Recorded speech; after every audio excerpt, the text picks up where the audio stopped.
A record number of Americans are traveling this weekend. U.S. airport staff on high alert.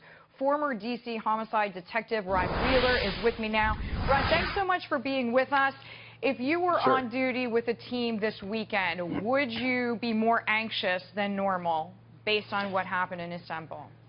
Absolutely, and I can tell you, Deidre, and the viewers, that at all the airports across the country now, all law enforcement agencies are on high alert, and you can see it pretty clearly. I was just over at National Airport earlier today, and I see where they have all hands on deck, even today, and it's 2 days before the major travel weekend. So, you know, I think everybody's on high alert, but there is one other thing I want to mention pertaining to what Donald Trump said about profiling. Real quickly, Deirdre, he talked about profiling, and he's absolutely right, but I do want to introduce a term to Donald Trump and to everyone else known as intelligence profiling.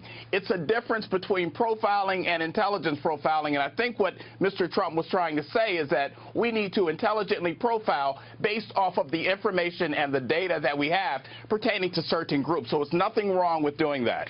Which is a point well made, because some people can overreact and say about Donald Trump, listen, you're a racist, or you're xenophobic, or you have something against other cultures or other religions. But you're saying, look at the data. For example, I know now that in this country, when you come in, Border Control is beginning to look at, for example, my social media connections. They are beginning to do this now as a matter of procedure, which makes all the sense in the world.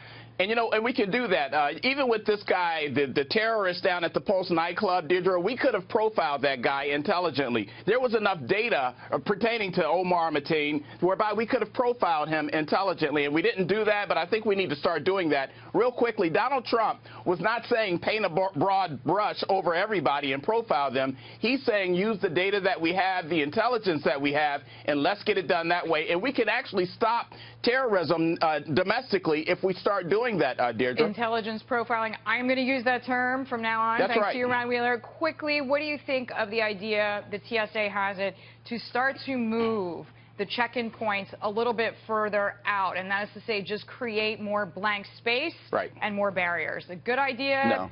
Is it going to be efficient or not?